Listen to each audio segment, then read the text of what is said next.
ప్రభునందు ప్రియమైన దేవుని వారలారా, దేవుడు మనకిచ్చిన గొప్ప సమయాన్ని బట్టి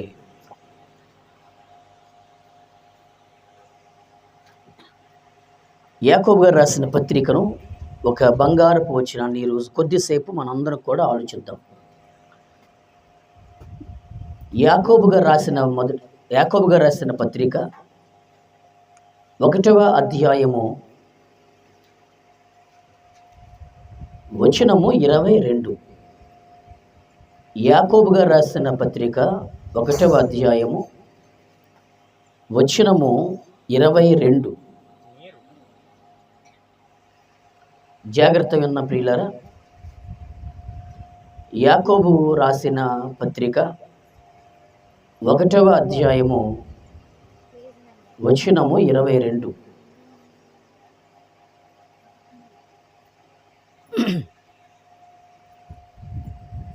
ఎన్ని జాగ్రత్త చూద్దాం. ఈ వచనాన్ని దయతో అందరూ కూడా మనసు పెట్టి కొద్దిసేపైనా దేవుని యొక్క వాక్యాన్ని వినవలసిందిగా మీ అందరికీ మనవి. చూద్దాం. మీరు ఏమండి, మీరు ఇక్కడ మీరు అంటే ఎవరో మనకు తెలియాలి. మీరు అంటే ఇక్కడ యాకోబు అని దేవుని యొక్క సేవకుడు, క్రీస్తు యొక్క సువార్థికుడుగా పిలువబడుతున్న ఆయన సంఘమును ఉద్దేశించి ఈ మాట పలుకుతున్నాడు లేదా రాశాడు. మరలా చెప్తున్నాను మీకు, మీరు అనే పదానికి అర్థం ఏంటండి అంటే, ఇంతకీ మీరు అంటే ఎవరు అంటే దేవుని సంఘము అనగా మనమే.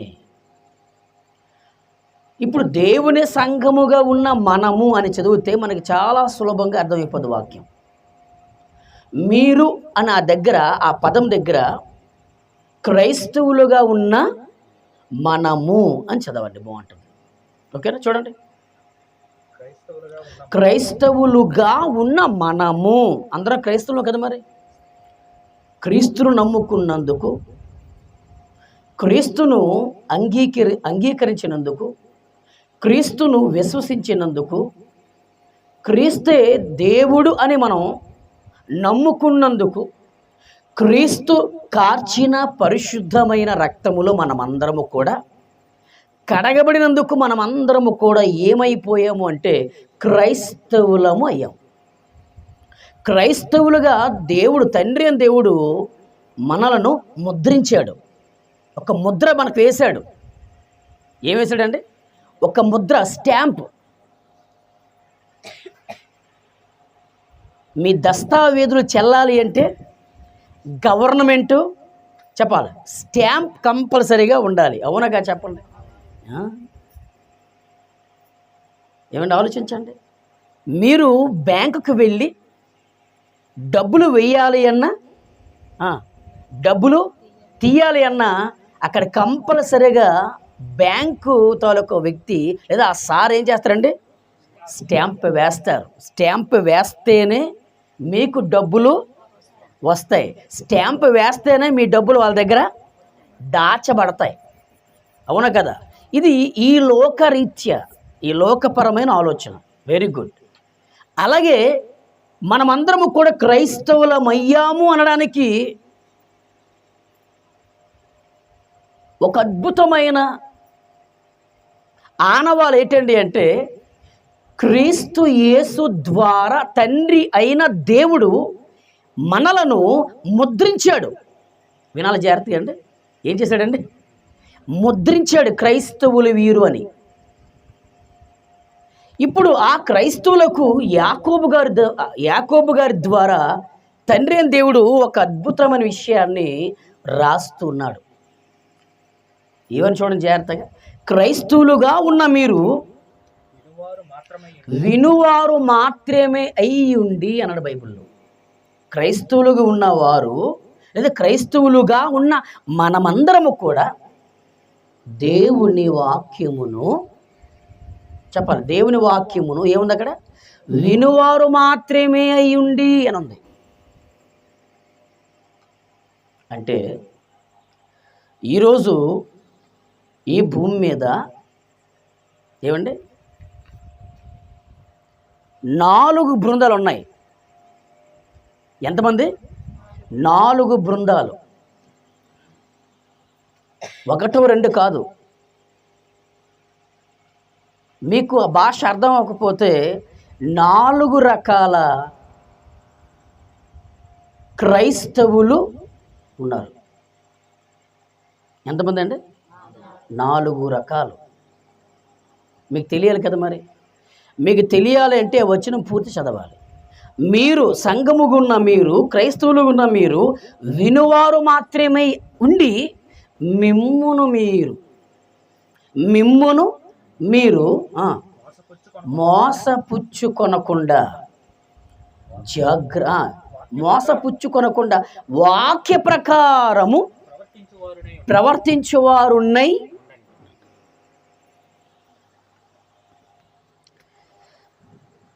ఈ వచనములోని వాస్తవాలు కొద్దిసేపు చాలా జాగ్రత్తగా చెప్తాను, మీరు జాగ్రత్తగా వినాలి.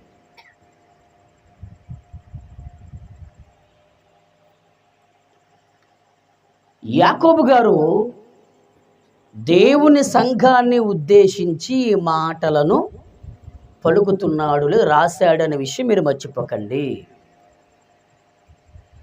ఈ వాక్యపు మాటలు మనకు ఈ కాలంలో కూడా వర్తిస్తాయి అని మర్చిపోకండి.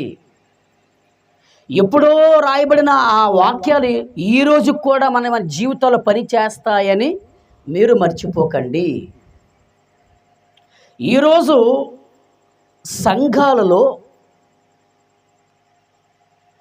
విశ్వాసులే కావచ్చు, ఆ సంఘాన్ని నడిపించే సేవకుడే కావచ్చు, ఈ వచనము ఈ మాట అందరికీ వర్తిస్తుందనే విషయం మీరు మర్చిపోకండి. ఏంటంటారా? దేవుని వాక్యాన్ని మనం ప్రతిసారి వింటున్నాం. మరి వింటున్న మనము వినువారు మాత్రమే ఉండి, అంటే వినేవారుగా ఉంటూ మనము మోసపుచ్చుకోకుండా, అంటే వాక్యం వింటున్న మనము వాక్యం వింటున్న మనము వాక్య ప్రకారము ప్రవర్తించే క్రైస్తవులుగా, ప్రవర్తించే సంఘ సేవకుడిగా మనము ఉండాలి. మరలా చెప్తున్నాను మీకు, ఎంతమంది అయితే వాక్యం వింటున్నారో, ఎంతమంది అయితే వాక్యాన్ని ఆలకిస్తున్నారో, వింటున్నవారు ఆలకిస్తున్నవారు కంపల్సరిగా వాక్యం మనకు ఏం చెప్పుతుందో, వాక్యము దేవుని మాట మనకు ఏం నేర్పిస్తుందో ఆ వాక్య ప్రకారము కష్టమైన నష్టమైన ఆ వాక్యాన్ని మన ఆత్మీయభక్తి జీవితాల్లో మనం చచ్చిపోయినంత వరకు వాటిని పాటిస్తూ ఉండాలి తప్ప ప్రక్కన పెట్టకూడదు. అందుకే చెప్పాను మీకు, నేటి కాలంలో క్రైస్తవులుగా ఉన్నవారు 4 రకాల మనుష్యులు ఉన్నారు అనే విషయం మర్చిపోకండి. ఎంతమంది అండి? ఇది చెప్పి ముగిస్తాను, వినండి జాగ్రత్తగా. ఎంతమంది ఉన్నారు? 4. అంటే ఏ వచనాన్ని బట్టి నేను మీకు చెప్తున్నానంటే, యాకోబు గారు రాసిన ఈ పత్రికలో ఆ 22 వచనములు ఉన్న వాస్తవాన్ని బట్టి నేను మీకు 4 రకాల మనుష్యులను, 4 రకాల బృందాలను మీకు మీ ముందుకు ఈరోజు పెడతాను. జాగ్రత్తగా విందాం. వింటున్నారా? నేను మళ్ళీ తర్వాత వచ్చి అడిగినప్పుడు చెప్పాలి. ఏమండి? ఈరోజు మనమందరము కూడా ఈ ప్రశస్తమైన పరలోక సంబంధమైన ఈ పాఠశాలకు మనం ఎందుకు వచ్చాము అంటే, దేవుని వాక్యము, చెప్పాలి గట్టి, దేవుని వాక్యం వినడానికే వచ్చాం. 2 నేర్చుకోవడానికే వచ్చాం. నేర్పించడానికి దేవుడు అలుపులమైన మమ్మును పంపించాడు. మరి వినాలి కదా జాగ్రత్తగా, ఏమండి చెప్పాలి, జాగ్రత్తగా వాక్యాన్ని వినాలి. ఇప్పుడు చెప్తే 4 బృందాలు, ఏ బృందానికి చెందిన వారమో అది మన మనస్సులకే తెలుసు. 1, దేవుని వాక్యాన్ని వినే బృందం 1, దేవుని వాక్యాన్ని వినేవారు ఒక గ్రూప్. అర్థమైంది ఇప్పుడు. 2, దేవుని వాక్యాన్ని వినని గ్రూప్ 1. వినేవారు ఉన్నారు, వినని వారు కూడా ఉన్నారు.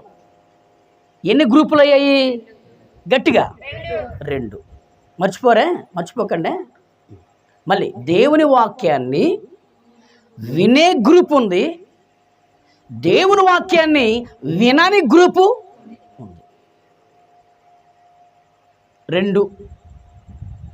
మరొక 2 ఎవరంటే దేవుని వాక్యాన్ని విని పాటించే గ్రూప్ 1. దేవుని వాక్యాన్ని విని పాటించే గ్రూప్ 1. ఇకపోతే 4 మీరు చెప్పేస్తారు. ఇప్పుడు చాలా సింపుల్. దేవుని వాక్యాన్ని విని కూడా పాటించని గ్రూపు 1. ఎన్ని లెక్కెట్టండి ఇప్పుడు? 4.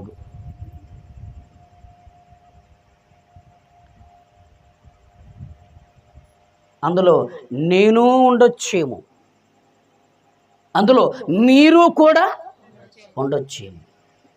ఈరోజు ప్రభునందు ప్రియమైన దేవుని వారలారా, క్రైస్తవ్యం ఎలా అయిపోయిందయ్యా అంటే,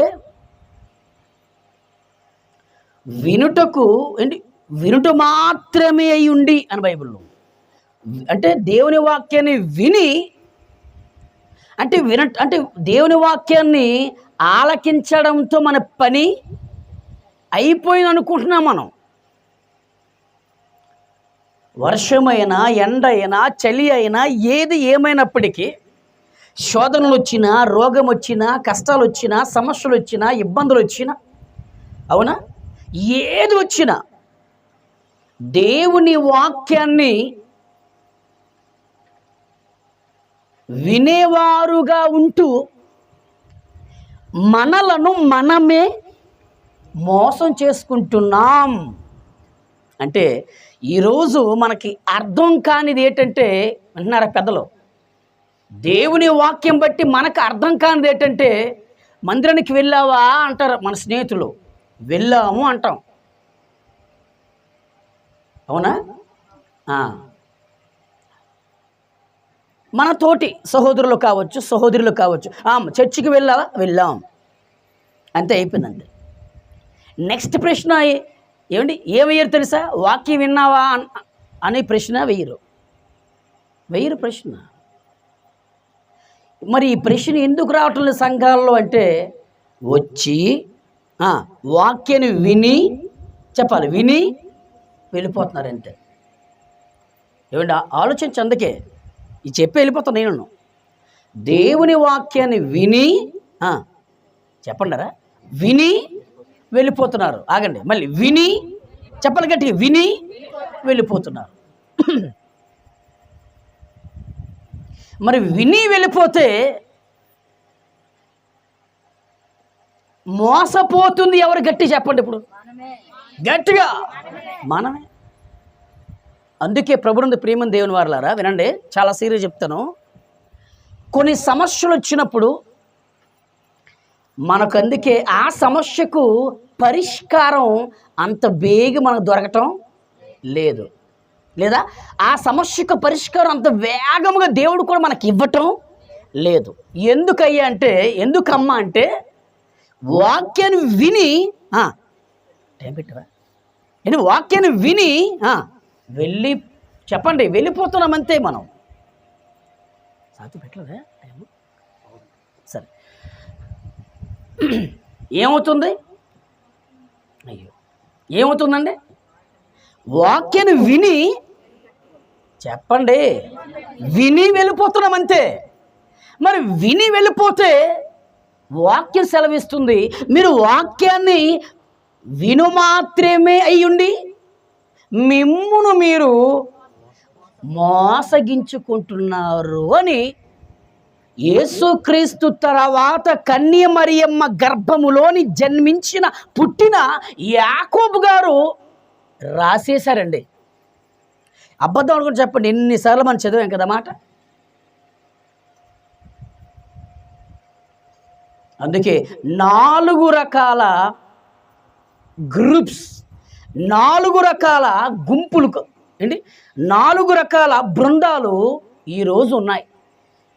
ఒకటి వాక్యాన్ని వినేవారు, రెండోది వాక్యాన్ని వినని వారు. మర్చిపోరు కదా మాట. నెక్స్ట్ వచ్చినప్పుడు అడుగుతాను మీకు. మళ్ళీ వినేవారు, విననివారు, 2. మరొక 2 ఏంటంటే అంటే విని పాటించే గ్రూప్ ఒకటి, విని కూడా పాటించలేని గ్రూప్. 4 లెక్కలు బాగా గుర్తొస్తాయి ఇప్పుడు. ఏమండి, లెక్కలు గుర్తు వస్తాయి, తర్వాత ప్రశ్న వేసినప్పుడు చెప్పకపోతూ ఉంటుందని మీకు అర్థమైందా? అందుకే మళ్ళీ ఎన్ని గ్రూపులు? 4. దేవుని వాక్యాన్ని వినే గ్రూపు అంటే దేవుని వాక్యాన్ని వినేవారు, 2 విననివారు, 3 విని పాటించేవారు, విని కూడా పాటించనివారు. మరి విని కూడా పాటించకపోతే నన్ను నేను ఏం చేసుకుంటున్నాను తెలుసా? మోసం చేసుకుంటున్నానండి. ఎవరో వచ్చి నన్ను ప్రత్యేకంగా మోసము చేయవలసిన అవసరము లేదు. నాకు నేనే మోసగించుకుంటున్నాను, నాకు నేనే మోసపోతున్నాను. ఆ విషయం, ఆ సత్యం, ఆ నిజము, ఆ వాస్తవము బైబిల్లో దేవుడు స్పష్టయుక్తంగా నా కొరకు రాసేశాడు. ఈవెన్ మీ కొరకు కూడా రాసేశాడు. అబద్ధం ఆడుకొని చెప్పండి ఇప్పుడు జాగ్రత్తగా, పెద్దలారా. పెద్ద బుర్రలోనే కనుక, పెద్దల కనుక వింటే ఏం చేయమని చెప్పాడు దేవుడు? వాక్యాన్ని వింటే ఏం చేయాలి? కంపల్సరిగా పాటించవలసిందండి. ఎందుకు? వింటున్నాం కనుక పాటించాలి. పోనీ ఇంకా మీకు అర్థమయ్యే భాష, భౌతిక సంబంధమైన ఆ భాషలోకి మనం వెళ్దాం. ఉదాహరణ ఏమండి, నాకే ఒంట్లో బాగోలేదండి. ఒంటిలో బాగోలేనప్పుడు నేను వైద్యుడి దగ్గరికి వెళ్ళాను. నాన్న ఎక్కడికి వెళ్ళాను చెప్పరు గట్టిగా? వైజాగా? డాక్టర్ దగ్గరికి వెళ్ళాను. ఎందుకు? ఒంటిలో బాగోలేదు కనుక. Good, okay. మరి ఒంటిలో బాగోలేనప్పుడు వైద్యుడి దగ్గరికి వెళ్ళి వైద్యుడిని సంప్రదించిన నేను, వైద్యుడు అడుగుతాడు, అయ్యా ఏంటి నీ ప్రాబ్లం ఏంటి, నీ సమస్య ఏంటి, నీ రోగం ఏంటి అన్నప్పుడు, సార్ ఇదండి నా పరిస్థితి, ఇదిగో నా ఒంటిలో ఎన్నో రోజులు బట్టి ఒక భయంకరమైన రోగం పట్టి పీడింపడుతుంది, నా ఒంటిలో ఒక పలానా వ్యాధి, ఏనండి పలానా రోగం నన్ను చెప్పండి నిద్రపోనివ్వటం లేదు, మనశ్శాంతి లేదు, తినే ఆహారం అవునా అరగనవ్వకుండా చేసేస్తుంది, ఏంటయ్యా మరి మందేటి అడుగుతాను. అప్పుడు వైద్యుడు సరి అయిన మందు ఏంటి, మనకి ఒక సరి అయిన మందు మనకి చెప్తాడు, రాస్తాడు, అవి కొని తీసుకుంటారా అంటాడు వైద్యుడు. అప్పుడు అవన్నీ తీసుకొచ్చి డాక్టర్ గారు చూపిస్తాను, సార్ ఇదిగోండి ఈ మెడిసిన్, ఇదిగోండి టానిక్, ఇదిగో పలానా, ఏమండి ఇప్పుడు రండి. ఇప్పుడు వైద్యుడు చెప్తున్నప్పుడు మనం చాలా జాగ్రత్తగా వింటాం, అవునా? వింటాం. ఈ మందు పలానా రోజు లేదా ఈ పలానా పూట వేయాలి, రోజుకి ఇన్ని పూటలు టానిక్ వేయాలి. ఏ టానిక్? పటాస్ టానిక్ కాదుండోయ్, అనారోగ్యాన్ని, రోగాన్ని నివారించే ఆ మందు, మెడిసిన్. అయితే వైద్యుడు చెప్పినప్పుడు చాలా జాగ్రత్తగా మనసు పెట్టి చెవులు పెద్దవి చేసుకుని వింటున్నాం. మనము ఇంటికి వచ్చేసరికి వైద్యుడు ఏం చెప్పాడో, అదే డాక్టర్ గారు ఏం చెప్పారో మర్చిపోయాం అనుకోండి, అబద్ధం అనుకోండి, చెప్పండి, మర్చిపోయాం అనుకోండి, మన ఒంటిలో ఉన్న రోగం తగ్గుతుందా తగ్గదా? గట్టిగా తగ్గదు. ఒప్పుకుంటారా ఒప్పుకోరా? అప్పుడు మళ్ళీ రెండోసారి మళ్ళీ వెళ్ళాలి. వెళ్తున్నప్పుడు మంచి డాక్టర్ గారు అయితే, అయ్యో నేను చెప్పాను కదమ్మా, మీరు బాగా విన్నావు కదమ్మా, మరి విని కూడా నేను చెప్పింది నువ్వు పాటించకపోతే మళ్ళీ రోగం పెద్దది, అంటే రోగం ముదిరిపోయిన తర్వాత మళ్ళీ వచ్చావా, మళ్ళీ చెప్తాడు. అంటే ఏ పూట ఏ టానిక్ వేయాలో, ఏ పూట ఏ మెడిసిన్ వేయాలో, ఎన్ని రోజులు వేయాలో, ఏమండి ఏ మోతాదులో వేయాలో చెప్తాడు. లేదండి టానిక్ గొప్ప టేస్ట్ ఉంది, రుచిగా ఉంది, మీరు ఎంత వేయమంటారు, బుడుకుని తాగేసాను మొత్తం అంతనా, ఏమంటే బాటిల్ తాగేసాను చాలా తేనెలాగా ఉంది అని అన్నారు అనుకోండి, ఏమంటాడు అప్పుడు? అమ్మా ఇంత జాగ్రత్తగా చెప్పినా కూడా నేను చెప్పింది మీరు పాటించకపోతే రోగం కాస్త ఎక్కువైపోతే చాలా ఇబ్బంది పడాలి అంటాడు అప్పుడు వైద్యుడు. అవునగా చెప్పండి. వింటే మెడిసిన్ ఆయన చెప్పినట్టుగా మెడిసిన్ వేసుకుంటే 2 రోజుల్లో రోగం తగ్గిపోద్ది.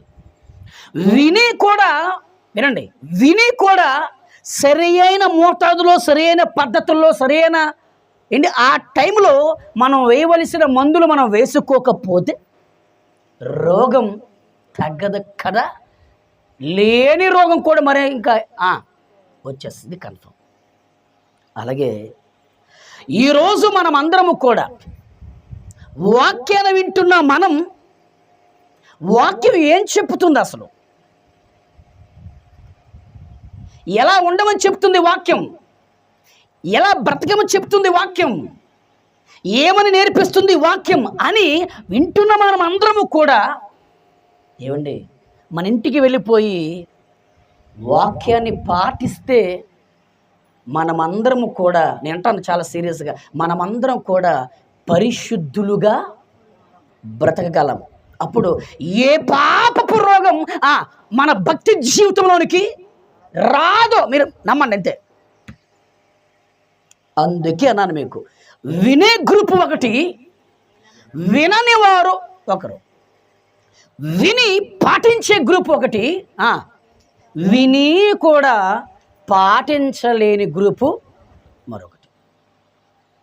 అర్థమయ్యిందా లేదా? ముగిస్తాను ఇంకా. ఇప్పుడు మనం ఏ బృందానికి చెందిన వారం? విని వెళ్ళిపోయే బృందానికి చెందిన వారమా, లేకపోతే అసలే దేవుని వాక్యాన్ని వినకుండా వెళ్ళిపోతున్నామా? ఇదో గ్రూప్, మర్చిపోకండి. విని కూడా పాటించలేని వారు ఉన్నామా, లేకపోతే విని పాటించేవారు ఉన్నామా? ఆలోచించండి. ఇప్పుడు విని కూడా పాటించకపోతే మనలను మనమే వాక్య ప్రకారము మోసగించుకుంటున్నాం. మనలను మనమే చెప్పాలి అంటే మనమే, ఇంకా చెప్తారు మన భాషలో, మనకు మనమే మోసపోతున్నామండి. నిజమే. ఎలా మోసపోతుందని చెప్పమంటారా? చెప్తాను చూడండి, అది చెప్తాను మీకు, చెప్పి ముగిస్తాను. బాప్తిజం తీసుకుని ఎన్ని సంవత్సరాలు అవుతుంది బ్రదర్ సిస్టర్ అంటే? సుమారుగా మాకు బాప్తిజం తీసుకుని ఒక 20 సంవత్సరాలు అండి పాస్టర్ గారు, ఒక 30 సంవత్సరాలు అండి పాస్టర్ గారు. Very good. కానీ మరి 20 సంవత్సరాలు బట్టి, 25 సంవత్సరాలు బట్టి, 30 సంవత్సరాలు బట్టి దేవుని వాక్యాన్ని వింటున్న మనము నేటికి కూడా ప్రార్థనే రాదు. దేవుని వాక్యాన్ని 30 సంవత్సరాలు బట్టి వింటున్న మనం పాటే రాదు. దేవుని వాక్యాన్ని వింటున్న మనము ఆ వాక్యం మనకి ఏం చెప్పుతుందో అనేది అవగాహన కూడా మనకి లేదు. అంటే దీన్ని బట్టి మనకు అర్థమయ్యేది మనమందరం కూడా ఒక కుటుంబముగా, క్రీస్తు శరీరముగా, క్రీస్తు శరీరములోని అవయవాలుగా, క్రీస్తు వాక్యం చేత కట్టబడిన ఆత్మ సంబంధమైన ఆత్మ సంబంధమైన క్రీస్తు శరీరముగా ఆలోచించవలసిన బాధ్యత నా దేవుడు మనందరి ముందు ఈరోజు మనకు పెట్టాడండి. మళ్ళీ చెప్తున్నాం, మనం పెద్దలు అంటారు వింటే మీరు బాగుపడతారు, అవునా కాదా? వినకపోతే పాడైపోతారు. బాగుంది, నిజమేనండి. అంటే దేవుని వాక్యాన్ని విని వాటి ప్రకారం నడిస్తే మనమందరము కూడా మంచి క్రైస్తవులుగా ఈ భూమి మీద మన మరణ పర్యంతం వరకు మంచిగా బ్రతకగలం, మంచిగా మన భక్తి జీవితాన్ని కట్టుకోగలం. వాక్యాన్ని విని కూడా వాటి ప్రకారము కానీ నేను కానీ మీరు కానీ పాటించకపోతే మన భక్తి జీవితాన్ని మనం సరిగ్గా మన భక్తి జీవితం అనే ఇల్లుని మనం సరిగ్గా కట్టుకోలేని వారుగా ఉంటాం. చూసారా, కట్టుకోలేని వారు ఉన్నాం. అందుకే ఎలా ఉందో పరిస్థితి. అంటే ఎలా ఉండిపోయింది తెలుసు సంఘం? వినుట మట్టుకు విందురు గాని, నా బైబిల్ చెప్పేసింది, యెషయా గ్రంథం, అపోస్తుల కార్యాలు. నిజమే. మీరు వినుట మట్టుకు విందురు గాని వింటున్నారు. ఎన్ని సంవత్సరాలు బట్టి వింటున్నారు? ఎన్ని సంవత్సరాలు బట్టి ఏలియా పాస్టర్ గారు మీ దగ్గర దేవుడు తన మాట చేత నన్ను పంపిస్తే, తన వాక్యం చేత మిమ్మల్ని బలపరిస్తే, ఎన్ని సంవత్సరాలు బట్టి మనం వాక్యాన్ని వింటున్నాం. గుడ్, మంచిది. వింటున్నాం ఆలకిస్తున్నాం. కానీ ఏం జరగటం లేదయ్యా అంటే ఏం జరగట్లేదంటే అక్కడ పని జరగటం లేదండి. ఏ పని? వీటి గురించి కాదు, మన ఆత్మీయ భక్తి జీవిత పని. అయ్యో, నా ఆత్మీయ భక్తి జీవితాన్ని వాక్యం చేత ప్రతి వారం కట్టాలి నేను. డౌటా? చూద్దాం. అది చెప్పి క్లోజ్ చేసి ప్రార్థిస్తాను. ఓకేనా? మత్తయి సువార్త, సాక్షాత్తు మన కొరకు ప్రాణం పెట్టిన స్వరక్తం ఇచ్చిన క్రీస్తు వారి చెప్పిన మాటలు నేను చెప్తే మీరు నమ్మద్దు. చూడండి, మత్తయి సువార్త 7వ అధ్యాయం వచనం 24 చూడండి.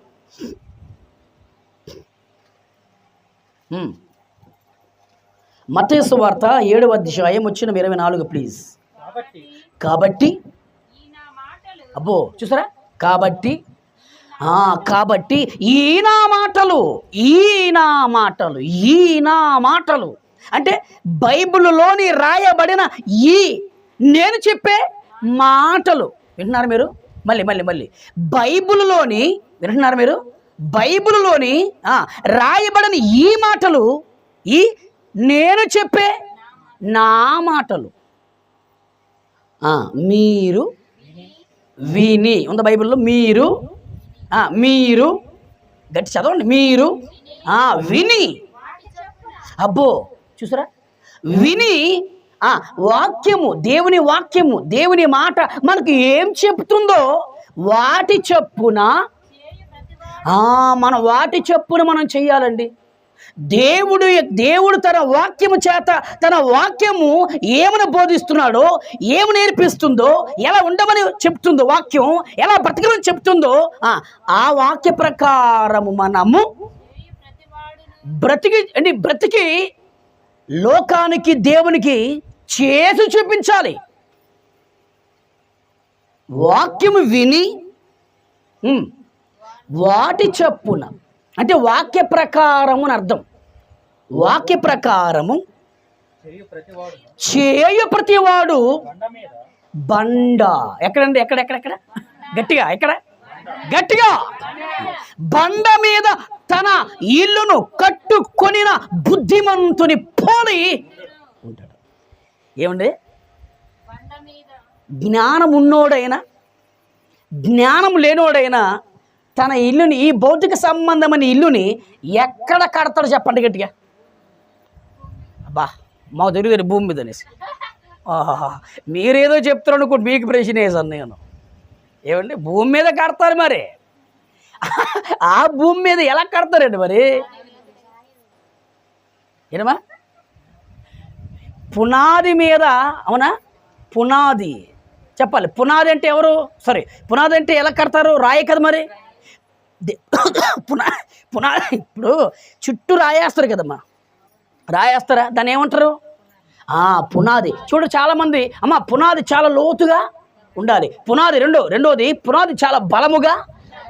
పునాది ఎంత బలముగా ఉంటే అంత అపార్ట్మెంటు అయిపోద్ది. అంటే అన్ని అంతస్తులు మనం అంటే 4-5 అంతస్తుల ఆ బిల్డింగు నిలబడాలి అంటే ఏది బలంగా ఉండాలి చెప్పండి గట్టిగా? ఏదండి?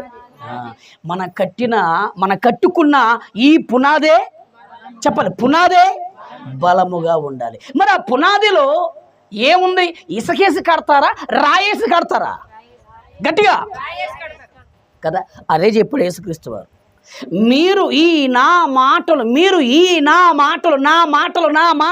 విని వినడం కాదు, వాటి చొప్పున మీరు బ్రతకాలి, వాటి చొప్పున మీరు ప్రవర్తించాలి, వాటి చొప్పున మీరు గైకొనాలి, వాటి చొప్పున మీరు అనుసరించాలి. కష్టాలు వస్తాయి, బాధలు వస్తాయి, శోధనలు వస్తాయి, శ్రమలు వస్తాయి, నిందలు వస్తాయి, రోగాలు వస్తాయి, ఏమంటే ఇబ్బందులు వస్తాయి, ఆకలి దప్పులు వస్తాయి.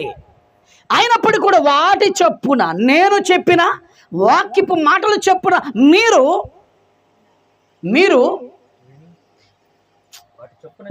వాటి చొప్పున ఎవరైతే చేస్తారో ప్రతివాడు బండ మీద తన ఇల్లును కట్టుకొనిన బుద్ధిమంతుని పోలి. చూసారా యేసుక్రీస్తు వారు ఏంటి ఎక్కడికి కనెక్షన్ కలిపాడు? చూసారా, వింటున్నారా? యేసయ్య ఎక్కడికి అంటే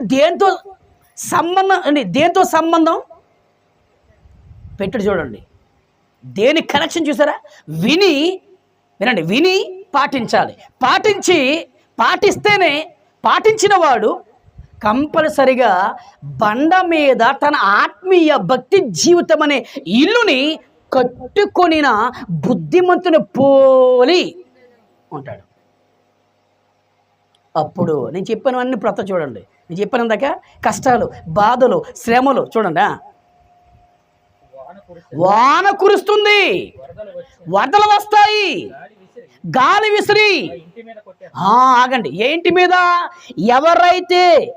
ఎవరైతే బండ అనే పునాది రాయి మీద ఇల్లు కట్టుకున్నారో ఆ ఇల్లు కట్టుకున్నప్పుడు పెద్ద గాలి తుఫాను వస్తుంది, పెద్ద ఎదురుగాలు వస్తాయి. అవును, ఆ ఇంటి మీద వచ్చి కొడతాయి. కానీ ఆ ఇల్లు పడిపోతుందా, బలంగా నిలబడతా? చెప్పండి, మీరు గట్టి చెప్పండి. మరి ఎందుకు బలంగా నిలబడుతుంది? కట్టిన ఇల్లు ఎక్కడ కట్టబడింది? పునాది రాతి మీద కట్టబడింది. ఈరోజు ఏమండి క్రైస్తవులు వారి ఆత్మీయ భక్తి జీవితం లోకములోనికి పడిపోతుంది. అవునగా చెప్పండి, నిజమే. పాపములోనికి పడిపోతుంది. అంటే ఎక్కడ ఫెయిల్ అయిపోతున్నాం మనం? ఎక్కడ ఫెయిల్ అయిపోతున్నామంటే వాక్యాన్ని వింటున్నాం, బస్ ఇంటికి వెళ్ళిపోతున్నాం, కథం. మళ్ళీ వాక్యాన్ని వింటున్నాం, ఇంటికి వెళ్ళిపోతున్నాం. కానీ వాక్యాన్ని వింటున్నాం మేము. ఈరోజు ఏ వాక్యం విన్నాం? మరి ఈరోజు ఏ వాక్యం ద్వారా బండ అనే క్రీస్తు పాయింట్ ఎవరండి? బండ అంటే యేసయ్య. ఏమండి ఈ బండ క్రీస్తే అని బైబిల్లో ఉంది. ఈ బండ క్రీస్తే. మరి బండ అనే క్రీస్తు ద్వారా, క్రీస్తు వాక్యం ద్వారా మనము మన భక్తి జీవితాన్ని కట్టుకుంటున్నామే, మన భక్తి జీవితం అనే ఇల్లుని కట్టుకుంటున్నామే. అప్పుడు కట్టుకున్న తర్వాత వరదలని, గాలి తుఫాన్ అనే శోధనలు, రోగాలు, సమస్యలు, ఇరుకులు, ఇబ్బందులు వచ్చి మనలోనికి వచ్చినా కూడా మనము పడిపోకుండా దేవుని కొరకు స్థిరముగా, దేవుని కొరకు బలముగా మనం నిలబడాలి. అంటే ప్రభునందు ప్రియమైన దేవుని వారలారా, వాక్యం విని వాటి ప్రకారం మనం అదండి ఈ వాక్యం. ఎంత చెప్పినా కూడా మనం వినువారు మాత్రమే ఉండి మనలను మనము మోసగించుకుంటూ మనకు మనమే మోసపోతూ ఉంటే నష్టపోయేది మనం. అయిపోయింది. కనుక ఎన్ని గ్రూపులు చెప్పాను మీకు? 4. ఏమండి? దేవుని వాక్యాన్ని వినే గ్రూపు. రెండవది వారికి వ్యతిరేకం, వినని వారు. 3వ గ్రూపు విని పాటించిన వారు. వాటికి వ్యతిరేకం, విని కూడా పాటించని వారు. మనమందరూ ఈ రాత్రి, నేను కానీ మీరు కానీ, ఏ బృందానికి, ఏ గుంపుకు, ఏ గ్రూపుకి చెందిన వారమో ఆలోచించుకోండి ఇంటికి వెళ్ళి. అవును తండ్రి, ఎన్ని సంవత్సరాల బట్టి దేవుని వాక్యాన్ని మా సేవకులు వచ్చి మాకు వాక్యం చెప్తున్నారు, మంచి మంచి విషయాలు నేర్పిస్తున్నారు, మమ్మల్ని ఆదరిస్తున్నారు, వాక్యం చేత బలపరుస్తున్నారు, మీ వాక్యం చేత మాకు మంచి భరోసా ఇస్తున్నారు, మంచిగా బ్రతకండి అంటున్నారు. కానీ ఈరోజు ఒకవేళ మేము ఇన్ని సంవత్సరాలు కూడా వినేవారుగానే ఉండిపోయి మాకు మేమే మోసగించుకుంటున్నామేమో, దయతో మమ్మల్ని ఏం చేయాలి? దేవుడు దయతో మమ్మల్ని క్షమించండి అని ఇంటికి వెళ్ళి మన ప్రార్థన చేసుకుందాం. ఓకేనండి, సెలవు. ప్రార్థన చేసుకుందాం.